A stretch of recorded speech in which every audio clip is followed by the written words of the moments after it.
I thank the gentleman for yielding, and I want to congratulate Dan Lipinski for authoring this legislation.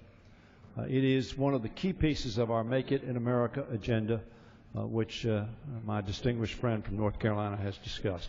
I also want to thank my dear and good friend, Mary Bono Mack, for her leadership on this effort. As the gentleman said, and I could adopt his remarks, the previous speaker, Mr. Kinzinger, we do need a manufacturing policy, we do need a manufacturing renaissance, and we do need a psychology that America is going to be number one and stay number one and create the kind of good-paying jobs for our people that manufacturing provides.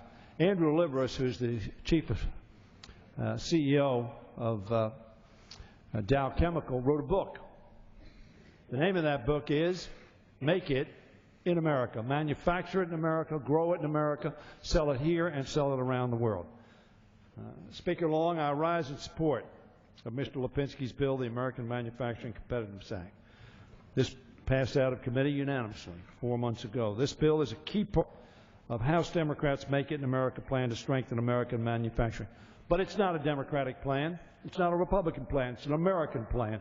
All of us can resoundingly support this and take ownership of a renaissance in manufacturing. For the past 2 years, our manufacturing sector was a bright spot in our economic recovery, seeing the first increase in manufacturing jobs since the 90s. But for the last 3 months, that sector has begun to contract a little bit, a symptom of Congress's failure, in my opinion, to take serious action on legislation like Make It in America, and yes, taxes and regulations. The gentleman was correct. That's why we need the American Manufacturing Competitiveness Act. This bill will bring the public and private sectors together with labor and other stakeholders to craft plans to develop comprehensive national manufacturing strategies in 2014 and 2018. Ladies and gentlemen, none of you doubt that our competitors across this globe are doing this. We are late to this ball game, but the good news is we are the most able, productive economy in the world, and we can compete with anybody. All we need is a good play. Other nations around the globe have strategies to increase their manufacturing. To keep America competitive, it is imperative that we have a plan as well. Not to pick winners and losers, but to create the environment of which the gentleman spoke just before me about an environment that allows manufacturing to grow. I want to thank, again, the ranking member for his very compelling statement that he made. The Obama administration focused on revitalizing the manufacturing sector, and Representative Lipinski's bill ensures that the U.S. government will continue to pursue policies that bolster manufacturing and add jobs. I want to commend Representative Lipinski for his leadership on this issue, as well as Ranking Member Waxman, Ranking Member Butterfield, who I've already referenced, and other Democrats on the Energy and Commerce Committee.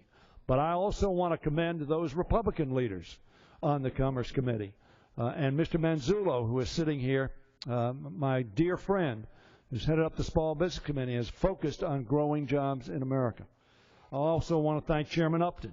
I've already thanked Chairman Bono Mack, but she is my good friend, so I'll thank her again for their work to make sure this bill came to the floor with bipartisan support. Mr. Long, Mr. Speaker, the Energy and Commerce Committee reported this bill in June with a bipartisan vote. I'm sure it will receive a bipartisan vote tonight. I will tell you, there's no place in America you can go, not the most conservative district, not the most liberal district, not the most Republican district, or the most Democratic district, and you can talk about Make It in America, and you'll get heads nodding in agreement. This is not an issue of philosophy. It's a pragmatic issue of growing our economy, creating the kinds of jobs that our people need, jobs that pay well, give them good benefits, and a bright future for them, their families, and their children. So I commend both the Republican and Democratic side for bringing this piece of legislation to the fore and urge its unanimous adoption by this Congress. Thank you very much, Mr. Long.